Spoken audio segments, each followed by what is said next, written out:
الحمد للہ وکفی وسلام علی عبادہ الذین اصطفی اما بعد۔ الحمد للہ ہمارا سیرت النبی صلی اللہ علیہ وسلم کے دروس کا سلسلہ چل رہا ہے۔ گزشتہ درس میں ہم نے غزوہ احد کے شروع کے حالات کا مطالعہ کیا تھا کہ مشرکین جو تھے بدر کی شکست کے بعد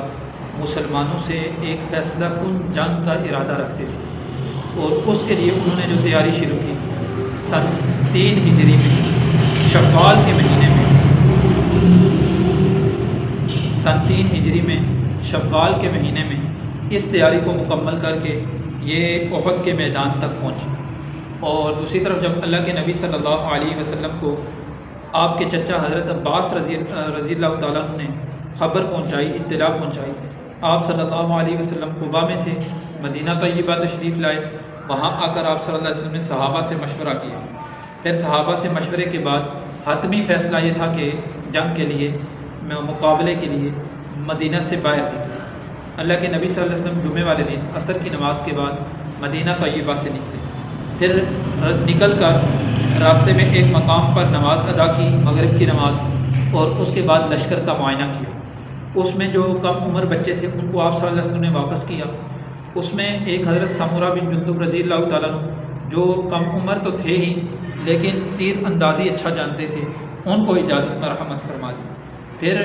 ان کے مقابلے میں انہیں کے ہم عمر حضرت رافع رضی اللہ تعالیٰ عنہ تھے، انہوں نے درخواست کی کہ مقابلہ کروا دیا جائے۔ اب مقابلہ جب کروایا تو انہوں نے ان کو بچھاڑ دیا تو دونوں کو اجازت ہو۔ اب یہاں سے اللہ کے نبی صلی اللہ علیہ وسلم نے مغرب اور عشاء کی نماز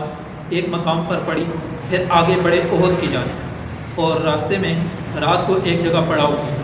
اور پھر وہاں سے صبح سحری کے وقت اٹھ کر اللہ کے نبی صلی اللہ علیہ وسلم نے رہبر لیا اور جو احد کے دامن میں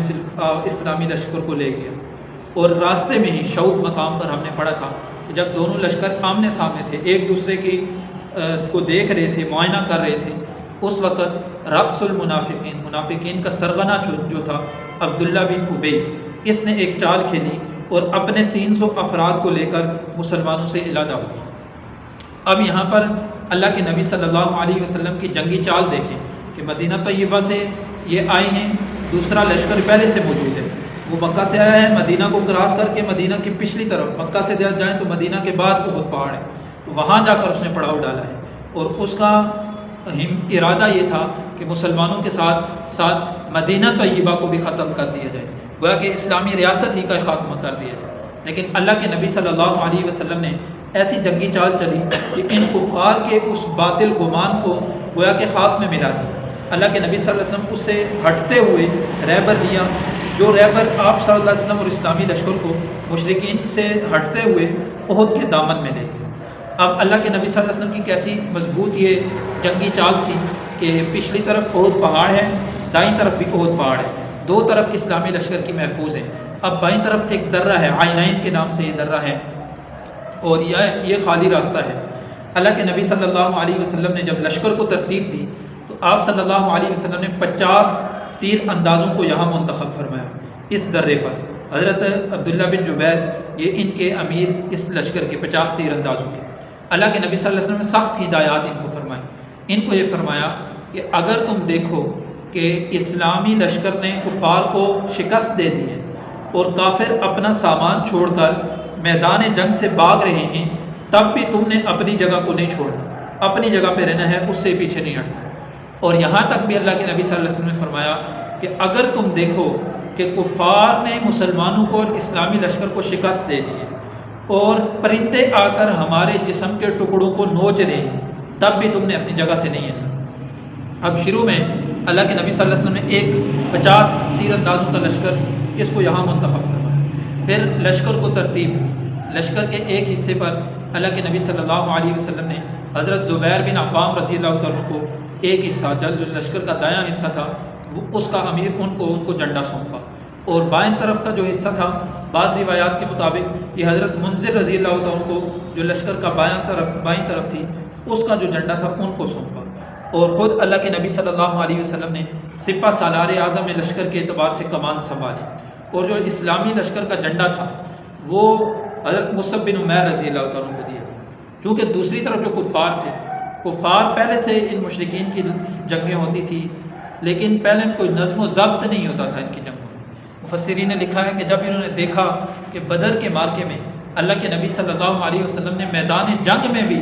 اپنے صحابہ کو اور اسلامی فوجیوں کو ایک ترتیب سے اللہ کے نبی صلی اللہ علیہ وسلم نے آگے بڑھایا ہے، اس ترتیب کو دیکھ کر پھر احد کے میدان میں کافروں نے بھی اپنے لشکر کو ترتیب دی۔ اب کافروں کا جو سپاہی سالار اعظم تھا وہ ابو سفیان تھا، اور لشکر کی دائیں جانب جو کمانڈ کر رہا تھا دائیں حصے کو وہ خالد بن ولید تھے، اور بائیں جانب جو کمانڈ کر رہے تھے وہ اکرمہ بن ابی جہل تھے، اور لشکر کے جو تیر انداز تھے ان کا جو کمانڈ کر رہے تھے عبداللہ بن ربیعہ تھے، اور پھر لشکروں کے پیادہ جو تھے ان کا جو کہ کمانڈ کر رہا تھا وہ صفوان بن امیہ۔ اور اللہ کی عجیب قدرت ہے، اللہ تعالیٰ نے ان کو فتح مکہ کے بعد جو ابھی اللہ کے نبی اور اسلام کو مٹانے آئے ہیں، اللہ نے اسلام کی دولت سے مالا مال فرمایا۔ آج جو اللہ کے نبی کو مٹانے آئے ہیں، آئندہ جا کر اللہ رب العزت نے اپنی قدرت دکھائی اور انہی کو اپنے نبی کے قدموں میں ڈال دیا۔ اب ان میں دیکھیں تو جو مشرکین کا جو جھنڈا تھا وہ بنو عبد الدار ایک قبیلہ تھا، اس قبیلے کے شروع میں جو مشرکین نے اور یہ آپ صلی اللہ علیہ وسلم کے جو خاندان کے لوگ ہیں، انہوں نے جب آپس میں اپنے آبا کے جو عہدے تھے وہ جب تقسیم کیے تھے، اس میں ایک علم جو تھا، علم برداری کا عہدہ، یہ بنو عبد الدار کے حصے میں آیا تھا، اور اس میں بھی یہی بنو عبد الدار کو ایک شخص ہیں طلحہ بن ابی طلحہ، ان کو جھنڈا دیا گیا۔ اور ان کو جب جھنڈا دیا گیا، اللہ کے نبی صلی اللہ علیہ وسلم نے جب اسلامی لشکر کو ترتیب دی تو آپ صلی اللہ علیہ وسلم نے پوچھا کہ مشرکین کے قبیلے میں مشرکین کے لشکر میں کس کے پاس جھنڈا ہے؟ آپ صلی اللہ علیہ وسلم کو بتایا گیا کہ اسی طرح بنو عبد الدار کے قبیلے کے ایک شخص ہیں طلحہ بن ابی طلحہ، ان کے پاس ہے مشرکین کا جھنڈا۔ آپ صلی اللہ علیہ وسلم نے فرمایا کہ ہم بھی ان کے مقابلے میں انہی کے قبیلے کے جو صحابی ہیں ان کو جھنڈا دیں گے، اور وہ حضرت مصعب بن عمیر رضی اللہ تعالیٰ عنہ تھے۔ اب یہ اس دونوں لشکروں کی ترتیب ہوگی۔ اب جو مشرکین کے لشکر میں جن کے پاس جھنڈا تھا وہ بنو عبد الدار کے سے تعلق رکھنے والے تھے، ابو سفیان نے ان سے بات کی، جو لشکر کا سالار تھا، اس نے ان سے کہا کہ دیکھو تم بدر کے میدان میں بھی تمہارے پاس جھنڈا تھا، اور بدر کے میدان میں تم نے دیکھا ہے کہ مشرکین کے لشکر پر کیسے حالات آئے تھے، کہیں ایسا نہ ہو کہ آج بھی تمہارے ہاتھ سے جھنڈا گر جائے اور پھر لشکر کے توڑ پھوڑ کا ذریعہ بن جائے اور شکست کا ذریعہ بن جائے۔ اگر تو تم جھنڈے کو سنبھال سکتے ہو پھر تو ٹھیک ہے، لیکن اگر نہیں سنبھال سکتے تو ابھی سے دستبردار ہو جاؤ، ہم جھنڈے کو سنبھال لیں گے۔ اب گویا کہ یہ ان کو ایک تانا بھی تھا، طنز بھی تھا ان پر۔ تو یہ عربوں کے بارے میں آتا ہے، اس وقت کے عرب اگر ان کو کسی بات پہ تانا دیا جائے اور طنز دیا جائے وہ اس بات پر ابھر آتے تھے اور کبھی بھی اس کو نہیں چھوڑتے تھے۔ تو گویا کہ یہ انہوں نے کہا، اس نے جواب میں ابو سفیان سے کہا کہ کل جب مقابلہ ہوگا پھر آپ دیکھ لو گے کہ ہماری جواں مردی اور ہماری ہمت۔ بہرحال انہوں نے جھنڈا کو سنبھالا۔ اس طرف حضرت مصعب بن عمیر ہیں۔ اب شروع میں مشرکین تعداد میں اگرچہ زیادہ ہیں، لیکن اندر اندر مسلمانوں کا اور اسلامی لشکر کا خوف بڑا ہے، کیونکہ پہلے شکست کھا کر گئے تھے۔ انہوں نے بڑی شروع میں کوشش کی کہ اسلامی لشکر کو آپس میں توڑ دیا جائے، آپس میں ان کے توڑ پیدا کر دیے۔ اس میں شروع میں جب لشکر کا آمنا سامنا ہوا تو ابو سفیان نے انصار سے جو مدینہ کے صحابہ تھے ان سے مخاطب ہو کر کہا کہ تم ہمارے اور ہمارے چچیرے بھائیوں کے بیچ میں سے ہٹ جاؤ، یعنی ہمارے اور محمد صلی اللہ علیہ وسلم اور ان کے ساتھ جو صحابہ مکہ مکرمہ سے ہجرت کر کے تشریف لائے ہیں ان کے بیچ میں سے تم ہٹ جاؤ، ہم تمہاری طرف دیکھیں گے بھی نہیں، تمہارے ساتھ ہمارا کوئی جنگ کا معاملہ نہیں، تم صرف ان کے بیچ میں سے ہٹ جاؤ۔ لیکن ان کو کیا معلوم کہ اللہ رب العزت نے ان صحابہ کے دلوں میں اپنے نبی کی محبت کو ایسے رچا اور بسا دیا ہے کہ دنیا کی ہر چیز کو چھوڑ سکتے ہیں، اپنے نبی کو نہیں چھوڑ سکتے، کسی مقام پر کسی جگہ پر نہیں چھوڑ سکتے، ایسی اللہ نے محبت عطا کی۔ انہوں نے دندان شکن جواب دیا ابو سفیان۔ پھر اس کے بعد ایک شخص تھا ابو عامر راہب۔ یہ ابو عامر راہب تھا، لیکن اللہ کے نبی صلی اللہ علیہ وسلم کے بارے میں آتا ہے کہ آپ صلی اللہ علیہ وسلم نے اس کو فاسق کہا تھا۔ یہ مدینہ کے اوس قبیلے سے تعلق رکھتا تھا۔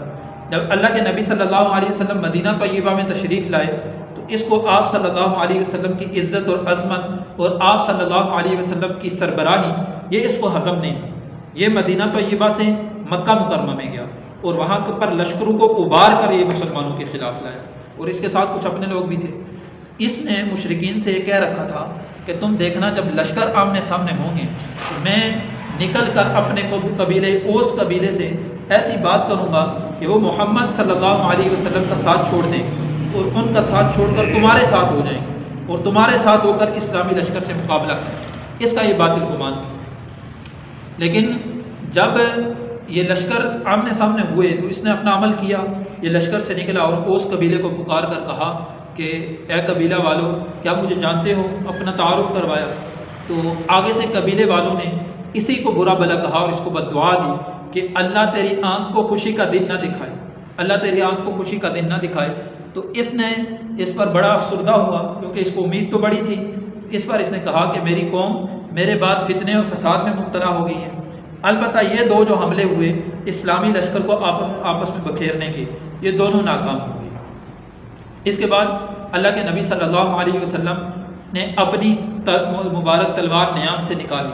اور اس تلوار کو نکال کر سامنے کر کے یہ کہا کہ کون ہے جو اس تلوار کو لے اور اس کا حق ادا کرے۔ بہت سے صحابہ نے اپنے آپ کو پیش کیا کہ ہم اللہ کے نبی صلی اللہ علیہ وسلم کی اس تلوار کو لیں اور اس کا حق ادا کریں، لیکن اللہ کے نبی صلی اللہ علیہ وسلم نے فرمایا کہ اس کا حق کون ادا کرے گا؟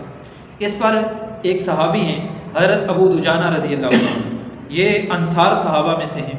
تو انہوں نے اللہ کے نبی صلی اللہ علیہ وسلم سے عرض کیا اللہ کے رسول کیا حق ہے اس تلوار کا؟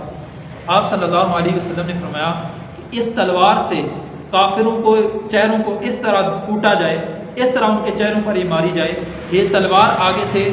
اس کی جو نیام ہے آگے سے تیزی ہے وہ اس کی ختم ہو جائے، اس طرح کافروں کے چہروں کو اس کے ساتھ کوٹا جائے۔ انہوں نے اللہ کے نبی صلی اللہ علیہ وسلم کی یہ مبارک تلوار لی اور وہ تلوار لے کر انہوں نے چند اشعار پڑھے، اور پھر اس کے بعد ان کے پاس ایک سرخ رنگ کی کپڑا تھا، پگڑی تھی، وہ اپنے سر پر باندھی، اور ان کے بارے میں صحابہ میں معروف تھا کہ جب یہ سرخ رنگ کا یہ پگڑی اپنے سر پر باندھ دیتے ہیں اس کے بعد موت تک یہ لڑتے ہیں۔ تو حضرت ابو دجانہ رضی اللہ عنہ انہوں نے جب وہ باندھ دی، اللہ کے نبی کی تلوار اپنے ہاتھ میں ہے، تو یہ لے کر کافروں کے جمگٹے میں گھسے اور ایسے زور اور زبردستی سے ساتھ ایسی جوامردی کے ساتھ حملہ کیا اور وار کیا کہ کافروں کو الٹے منہ پہ پھیر دی، کافروں کے لشکر جتھے کے جتھے الٹے منہ پھیر دی، اور یوں کافروں کے درمیان سے ہوتے ہوئے یہ آگے نکلے۔ پھر آگے جب نکلے تو آگے جا کر بیچ میں سے راستہ ہٹا اور آگے جا کر کفار کی عورتیں تھیں، کفار نے اپنے ساتھ عورتیں بھی لائی ہوئی تھی میدان میں، تاکہ اگر چونکہ بدر کے میدان میں باغے تھے تو یہاں اگر اس طرح کی نوبت آئے تو عورتوں کی عفت کی وجہ سے ٹھہر جائیں۔ کفار کی طرف سے عورتیں تھیں، اور کفار کی طرف سے جو عورتیں آئی تھیں اس میں ایک یہ ابو سفیان جو سپہ سالار تھا اس کی بیوی بھی تھی ہند بنت عتبہ، وہ بہت اشعار کہتی تھی اور ان اشعار میں اپنے نوجوانوں کو ابارتی تھی، جنگ کے لیے ابارتی تھی، جوان مردی دکھانے کے لیے کہتی تھی، اور یہ اشعار کہتی تھی کہ اگر تم آگے بڑھ کے لڑو گے تو ہم تمہیں سینے سے لگائیں گے، اور آگے بڑھ، اس جگہ کی موت یہ کوئی ناکامی کی موت نہیں ہے، اس جگہ کی موت یہ بزدلی کی اور بدنامی کی موت نہیں ہے، اس جگہ اگر موت آ جائے تو اس طرح وہ ابارتی تھی۔ حضرت ابو دجانہ رضی اللہ تعالیٰ یہ کافروں کے جمگٹے کو چیرتے ہوئے وہاں تک پہنچے اور اپنی تلوار کو اوپر اٹھایا تو وہ عورت تھی، تو پھر اللہ انہوں نے اوپر اٹھا کر پھر چھوڑ دی۔ حضرت زبیر بن عوام رضی اللہ تعالیٰ یہ اللہ کے نبی صلی اللہ علیہ وسلم کی پھوپھی ذات بھائی، پھوپھی کے بیٹے، حضرت صفیہ کے بیٹے، یہ فرماتے ہیں کہ میرے دل میں یہ بات آئی کہ اللہ کے نبی صلی اللہ علیہ وسلم سے میں نے اپنے آپ کو بھی پیش کیا تھا کہ تلوار کا حق میں ادا کروں، لیکن اللہ کے نبی کا میں پھوپھی ذات ہوں، مجھے چھوڑ کر اللہ کے نبی نے ان کو تلوار دی، آیا ذرا میں دیکھوں کہ ان کے اندر کیا صلاحیت ہے اور کیا جذبہ ہے جس کو لے کر یہ جنگ کر رہے ہیں، جہاد کر رہے ہیں۔ تو یہ ان کے پیچھے یہ کہتے ہیں کہ وہاں جا کر انہوں نے جب تلوار کو اٹھا کر پھر چھوڑ دیا، پھر انہوں نے پوچھا کہ آپ نے یہ تلوار اس عورت پر اٹھا کر پھر کیوں چھوڑ دی؟ حضرت ابو دجانہ رضی اللہ تعالیٰ نے فرمایا کہ میں نے کہا کہ اللہ کے نبی صلی اللہ علیہ وسلم کی تلوار ہے، تو اس سے ایسا نہ ہو کہ کسی عورت پر پڑے جو آگے سے مقابلہ نہیں کر سکتی، جو اپنا دفاع نہیں کر سکتی، ایسی عورت کو مارنے سے میں رک گیا۔ اور پھر یہی حضرت زبیر رضی اللہ تعالیٰ عنہ فرماتے ہیں کہ میں نے دیکھا کہ کافروں کا ایک سخت جنگجو ہے جو جس طرف جاتا ہے لوگوں کو آگے سے زخمی کرتا جاتا ہے اور زخمی کرتا ہوا آگے کی طرف جاتا ہے، تو ایک طرف سے وہ آ رہا ہے، دوسری طرف سے حضرت ابو دجانہ رضی اللہ تعالیٰ عنہ کفار کے مجمع کو چیرتے ہوئے جا رہے ہیں۔ تو حضرت زبیر رضی اللہ تعالیٰ عنہ فرماتے ہیں کہ میرے جی میں یہ بات آئی، میں نے دل میں دعا کی کہ اللہ کرے ان دونوں کا آپس میں مقابلہ ہو۔ ادھر سے اسلام کے شیر حضرت ابو دجانہ ہیں، دوسری طرف سے کفر کا وہ سربنا ہے، دونوں اب آمنے سامنے ہوئے۔ جب آمنے سامنے ہوئے تو حضرت ابو دجانہ رضی اللہ تعالیٰ پر اس نے ایک وار کیا، اس وار کو انہوں نے روکا، اور پھر حضرت ابو دجانہ رضی اللہ تعالیٰ نے اپنی تلوار لی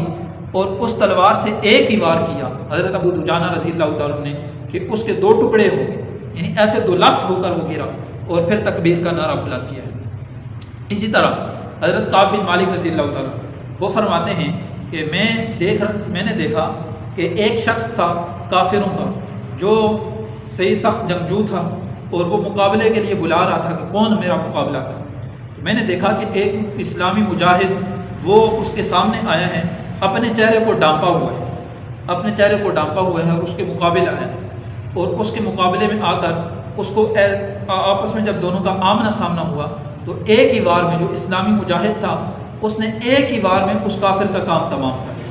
اور پھر جب وہ نیچے گرا تو وہ حضرت ابو دجانہ رضی اللہ تعالیٰ تھے، اور انہوں نے پھر ان سے کعب بن مالک سے مخاطب ہو کر کہا، اب یہ کعب بن مالک ہیں، یہ کہتے ہیں کہ میں اس کافر کے پیچھے کھڑا ہو گیا تھا کہ میں دیکھوں کہ ان دونوں کی اسلامی شہر کی اور اس کافر کا آپس کا مقابلہ کیسا ہے، تو میں اس کے پیچھے کھڑا ہو گیا تھا۔ جب میں نے ان کو دیکھا انہوں نے اس کو بھی جہنم واصل کیا۔ پھر اس کے بعد کہتے ہیں کہ حضرت ابو دجانہ رضی اللہ تعالیٰ ان کی طرف متوجہ ہوئے اور پھر ان سے کہا کہ میں ابو دجانہ ہوں۔ تو ایسے یہ اسلام کے شعر تھے کہ اللہ کے نبی صلی اللہ علیہ وسلم کی تلوار لی اور پھر اللہ کے نبی سے پوچھا کہ اس کا حق کیا ہے، اور پھر اللہ کے نبی کے بتائے ہوئے حق کے مطابق اللہ کے نبی کی تلوار کا حق ادا کیا۔ اسی میدان میں حضرت زبیر بن عوام رضی اللہ تعالیٰ، یہ اللہ کے نبی صلی اللہ علیہ وسلم کے پھوپھی ذات ہیں، یہ فرماتے ہیں کہ ایک کافر ہماری طرف متوجہ ہوا اور یہ کہا کہ کوئی ہے جو میرا مقابلہ کرے، کوئی ہے جو میرے مقابلے میں نکلے۔ 2-3 دفعہ جب اس نے آواز لگائی تو پھر یہ حضرت زبیر رضی اللہ تعالیٰ اس کے مقابلے میں نکلے۔ اب وہ کافر جو تھا وہ اونٹ پر سوار تھا اور اونٹ پر سوار ہو کر آ رہا تھا۔ حضرت زبیر رضی اللہ تعالیٰ ایک دم سے جمپ لگائی اور اسی کے اونٹ پر سوار ہو، اسی کے کافر کے اونٹ پر جس پر وہ سوار ہو کر آ رہا تھا اسی پر سوار ہو۔ ادھر سے اللہ کے نبی صلی اللہ علیہ وسلم دیکھ رہے، اور آپ صلی اللہ علیہ وسلم نے جب دیکھا تو یہ فرمایا کہ ان میں سے جو نیچے گرے گا وہ ہلاک ہو جائے۔ تو تھوڑی ہی دیر گزری کہ حضرت زبیر رضی اللہ تعالیٰ نے اس پر ایسے وار کیے تو اس کو اونٹ سے نیچے دے مارا، اور پھر خود نیچے اترے اس کے اوپر اس کو خود نیچے گرایا اور اس کی گردن کاٹ کر علادہ دے دی، اور اس پر اللہ کے نبی صلی اللہ علیہ وسلم بہت خوش ہوئے۔ اور بعض روایات میں آتا ہے کہ اللہ کے نبی صلی اللہ علیہ وسلم نے اسی مقام پر حضرت زبیر رضی اللہ تعالیٰ کے لیے فرمایا تھا کہ ہر نبی کا ایک حواری ہوتا ہے اور میرا حواری یہ زبیر ہے۔ اس پر اللہ کے نبی صلی اللہ علیہ وسلم بڑے خوش ہوئے، اور پھر اسی کے بارے میں اللہ کے نبی صلی اللہ علیہ وسلم نے یہ فرمایا تھا کہ اس کافر کے مقابلے میں حضرت زبیر جب نکلے تھے، اللہ کے نبی نے فرمایا تھا کہ جب یہ بار بار پکار رہا تھا تو میں ارادہ کر لیا تھا کہ یہ اگر اس کے مقابلے میں نہ جاتے تو میں اس کے مقابلے میں نکلتا۔ ایسے صحابہ نے ان کا مقابلہ کیا، اور پھر اللہ کے نبی صلی اللہ علیہ وسلم اس میدان میں بھی اپنے رب سے دعا مانگ رہے ہیں، اللہم بکا اجول و بکا اصول و بکا اقاتل۔ اب اللہ سے کہہ رہے ہیں اے اللہ تیرے ہی نام سے ہم جہاد کرتے ہیں، اور اس طرح کے جتنے بھی مدد ہے اور جو حملہ ہے کافروں پر، اس سب کی نسبت کیا ہے؟ اللہ رب العزت کی طرف۔ اللہ کے نبی صلی اللہ علیہ وسلم فرما رہے ہیں اللہ ہی سے اللہ کے نبی صلی اللہ علیہ وسلم مدد مانگتے ہیں۔ اب اس میں نے شروع میں عرض کیا تھا کہ جو اسلامی لشکر تھا، اسلامی لشکر کا جو جھنڈا تھا وہ حضرت مصعب بن عمیر رضی اللہ تعالیٰ عنہ کو اللہ کے نبی صلی اللہ علیہ وسلم نے سونپا تھا، اور لشکر میں جنگ میں جو جھنڈا ہوتا تھا گویا کہ جھنڈا یہ لشکر کی بنیاد ہوتا تھا۔ اگر کسی لشکر کا جھنڈا گر جائے اس لشکر کی گویا کہ شکست ہو، اس کے بعد اس لشکر کی شکست شروع ہو جاتی تھی۔ اس لیے حضرت زبیر رضی اللہ تعالیٰ کو اللہ کے نبی صلی اللہ علیہ وسلم نے یہ جھنڈا سونپا۔ تو حضرت زبیر رضی اللہ تعالیٰ کی طرف کافر متوجہ ہوئے، ان پر حملہ آور ہوئے، تو حملہ کرتے ہوئے ایک کافر نے جب حملہ کیا ان کا ایک بازو کٹ گیا حضرت زبیر رضی اللہ تعالیٰ کا، انہوں نے وہ جھنڈا دوسرے ہاتھ میں لے لیا۔ جب اس کافر نے دوبارہ حملہ کیا تو ان کا دوسرا بازو بھی کٹ گیا۔ انہوں نے اس جھنڈے کو اپنے دونوں کٹے ہوئے بازو کے ساتھ لپیٹ کر یوں سینے سے لگا کر اس جھنڈے کو پھر بھی گرنے نہیں دیا۔ پھر پیچھے سے ایک شخص نے حملہ کیا تو حضرت زبیر رضی اللہ تعالیٰ شہید ہو گئے۔ جب حضرت زبیر رضی اللہ تعالیٰ شہید ہوئے، حضرت مصعب رضی اللہ تعالیٰ یہ شہید ہوئے، ان کے پاس جھنڈا تھا، حضرت مصعب رضی اللہ عنہ جب شہید ہوئے، اللہ کے نبی صلی اللہ علیہ وسلم پیچھے سے دیکھ رہے ہیں، تو اللہ کے نبی صلی اللہ علیہ وسلم نے حضرت علی رضی اللہ عنہ سے فرمایا کہ اس جھنڈے کو اٹھا لی۔ حضرت علی رضی اللہ عنہ نے اس جھنڈے کو اٹھا لی۔ اب اس کے بعد جو مشرکین کی طرف سے جھنڈا جس شخص کے پاس تھا وہ طلحہ بن ابی طلحہ تھا، یہ بنو عبدالدار قبیلے کا شخص، اس نے آگے بڑھ کر مقابلے کے لیے پکارا کہ ہے کوئی میرا مقابلہ کرنے والا، اور اس نے یہ کہا کہ اے مسلمانوں، تمہارا تو گمان اور یقین یہ ہے کہ تمہارا جو شخص مرتا ہے وہ مرتے ہی جنت میں جاتا ہے، اور ہمارے بارے میں یہ یقین ہے کہ ہمارا جو شخص قتل ہوتا ہے وہ قتل ہوتے ہی جہنم میں جاتا ہے، تو آئے تم میں سے کوئی میرے مقابلے کے لیے۔ یہ کہہ کر اس نے جب مقابلے کے لیے پکارا تو حضرت علی رضی اللہ تعالیٰ عنہ، اس طرف سے طلحہ کے پاس جھنڈا ہے کفار کے لشکر کا، اس طرف سے حضرت علی رضی اللہ تعالیٰ عنہ کے پاس جھنڈا ہے۔ حضرت علی رضی اللہ تعالیٰ عنہ آگے بڑھے اور وار کیا، ایک ہی وار اس پہ کیا حضرت علی رضی اللہ تعالیٰ عنہ نے۔ اب دونوں لشکروں کے درمیان جگہ جو خالی ہے وہاں پر ان کا آپس میں تبادلہ ہے، تو حضرت علی رضی اللہ تعالیٰ عنہ شیر خدا ہیں، ایک ہی وار کیا اور اس وار سے یہ نیچے گرا۔ دوسرے وار کے لیے جب حضرت علی رضی اللہ تعالیٰ عنہ آگے بڑھے، اب یہ اٹھ نہیں پایا تھا، اس کا شرمگاہ سے کپڑا ہٹ گیا، حضرت علی رضی اللہ تعالیٰ عنہ پیچھے ہٹ گئے، لیکن وہی وار جو پہلا ہی وار تھا وہ اس کو کافی ہو گیا اور اسی سے یہ مر گیا۔ یہ جب مرا طلحہ بن ابی طلحہ تو ان کا کفار کا جھنڈا گرا، تو چونکہ اسی قبیلے کے گویا کہ یہ علمبردار قبیلہ تھا کفار کی طرف سے، تو طلحہ کا بھائی عثمان اس نے آ کر جھنڈا اٹھایا۔ اس نے جب جھنڈا اٹھایا تو اسلامی لشکر کی طرف سے دوسرے شیر حضرت حمزہ رضی اللہ تعالیٰ عنہ آگے بڑھے اور اس کو قتل کر دیا۔ پھر ان کے ایک تیسرے بھائی، اس نے جب جھنڈا گرا تو تیسرے بھائی نے اٹھایا اور اس کو حضرت سعد بن ابی وقاص رضی اللہ تعالیٰ عنہ نے ایک تیر مارا، جو تیر اس کی گردن میں لگا اور اس کی زبان باہر آ گئی، جس سے وہ بھی قتل ہو گیا۔ اب یہ تینوں بھائی جھنڈے کو اٹھانے کے ساتھ ساتھ تینوں بھائی قتل ہو گئے۔ جب یہ تینوں قتل ہو گئے، پھر جھنڈا تیسرا قتل ہوا تو جھنڈا پھر گر گیا۔ پھر جو طلحہ کا بیٹا تھا، طلحہ کے ایک بیٹے نے آ کر جھنڈا اٹھایا، حضرت عاصم رضی اللہ تعالیٰ نے اس کو قتل کر دیا، اس کا کفار کا جھنڈا پھر گر گیا۔ پھر اس کے بعد طلحہ کے دوسرے بیٹے نے وہ جھنڈا آ کر اٹھایا، حضرت عاصم رضی اللہ تعالیٰ نے اس پر بھی وار کیا اور اس کو بھی حضرت عاصم رضی اللہ تعالیٰ نے قتل کر دیا۔ اس پر جو طلحہ بن ابی طلحہ کی بیوی تھی، ان بچوں کی ماں، جو دو بیٹے اس کے حضرت طلحہ بن ابی طلحہ کے دو بیٹے جو حضرت عاصم رضی اللہ تعالیٰ کے وار سے قتل ہو گئے تھے، ان کی جو ماں تھی، اس ماں نے دوسرے بیٹے کو جب آ کر دیکھا اور اس کی حالت دیکھی، آخری دم میں ہے، اس سے پوچھا کہ تجھے کس نے قتل کیا؟ تو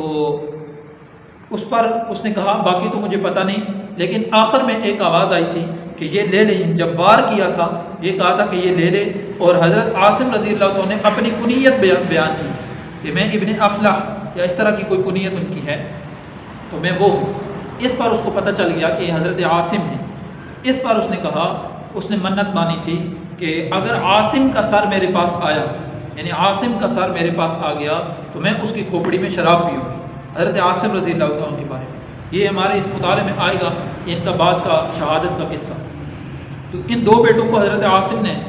تیغ کر دیا۔ پھر اس کا تیسرے بیٹے، طلحہ کے تیسرے بیٹے نے جھنڈا اٹھایا، اس کو حضرت زبیر نے قتل کر دیا۔ پھر جب چوتھے بیٹے نے جھنڈا اٹھایا، اس کو حضرت طلحہ بن عبید اللہ رضی اللہ تعالیٰ ان نے قتل کر دیا۔ پھر اب یہ ایک ہی خاندان کے 7 افراد، 3 بھائی اور پھر ایک بھائی کے 4 بیٹے اور دونوں کے بھتیجے، یہ 7 افراد ایک ہی گھر کے گویا کے جھنڈا اٹھانے کی وجہ سے علمبرداری کے اس پہ اسلامی لشکر کے ہاتھوں مارے گئے۔ اس کے بعد اسی قبیلے کے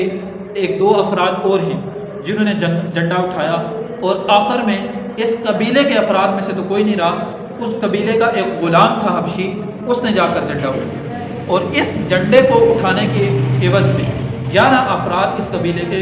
اسلامی لشکر کے ہاتھوں موت کے غار اتر گئے۔ تو یہ ان کا جب جھنڈا گرا تو اس کے بعد اسلامی شیروں نے ایسے حملے کیے ان پر کہ یہ گویا کہ بھاگنے پر مجبور ہو گیا کفار کا لشکر۔ جبکہ دوسری طرف اگر دیکھا جائے تو اللہ کے نبی صلی اللہ علیہ وسلم نے شروع میں جو لشکر کو ترتیب دی تھی، اس ترتیب میں اللہ کے نبی صلی اللہ علیہ وسلم نے 50 تیر اندازوں کو ایک درے پر مقرر کیا تھا کہ وہاں سے ہرگز تم نے ہٹنا نہیں ہے۔ سخت ہدایات اللہ کے نبی صلی اللہ علیہ وسلم نے ان کو دی تھی، لیکن اسلام کفار کی طرف بھی یہ اس وقت جو تھے بڑے جنگجو تھے، حضرت خالد بن ولید تھے، حضرت اکرمہ تھے، ابھی اسلام تو نہیں لائے، لیکن ان دونوں نے یوں احد پہاڑ کے پیچھے سے چکر کاٹ کر اس درے کی طرف سے حملہ کیا، اور ایک مرتبہ نہیں 3 مرتبہ حملہ کیا۔ لیکن یہ صحابہ جو تیر اندازوں کی جماعت تھی، یہ بھی اللہ کے نبی صلی اللہ علیہ وسلم کے مقرر کردہ تھے اور صحیح جنگجو اور بہادر قسم کے تھے۔ انہوں نے جب آگے سے تیر برسائے تو ان تیروں کے آگے یہ بے بس ہو گئے۔ پہلی دفعہ حملہ، پھر آگے سے صحابہ نے تیر برسائے، دوبارہ کچھ وقت بعد پھر حملہ، پھر اس طرح 3 دفعہ حملہ کیا، لیکن تینوں دفعہ آگے سے صحابہ کی جمع مردی اور صحابہ نے جب تیر برسائے، ان تیروں کی وجہ سے، تیروں کی بارش کی وجہ سے وہ وہاں نہ ٹھہر سکے، واپس پیچھے کو پلٹے۔ اور پھر آخر میں جب اسلام اس طرف کیا حالت ہے کہ اب جب کفار کا جھنڈا گر گیا تو اس کے بعد کفار کی پستی شروع، اور اسلامی شہروں کے حملوں سے اور مسلمانوں کی جمع مردی سے کفار لشکر میں گویا کہ ایک بگدڑ مچ گئی، اور یہ خود بھاگنے کا انتظام انہوں نے شروع کیا۔ تو یہاں پر اللہ تعالیٰ نے اسلامی لشکر کی فتح نصیب فرمائی۔ یعنی شروع میں دیکھیں تو جب جنگ کی آگ بھڑکی تو یہاں آ کر اللہ نے گویا کہ اسلامی لشکر کو ایک فتح کی صورت کی طرف اللہ نے راہ دکھائی، اور دوسری طرف جو کفار کا لشکر تھا، مشرکین کا لشکر تھا، اس کو گویا کہ ایک پستی کی طرف اور جنگ سے بھاگنے کا انہوں نے راہ دی۔ اور اس کے بعد کی تفصیل وہ انشاءاللہ آئندہ درس میں ہم اس کا مطالعہ کریں گے۔ اللہ تعالیٰ سے دعا ہے کہ اللہ تعالیٰ ہمیں سیرت طیبہ کو سمجھ کر اپنی زندگیاں اس کے مطابق ڈالنے کی توفیق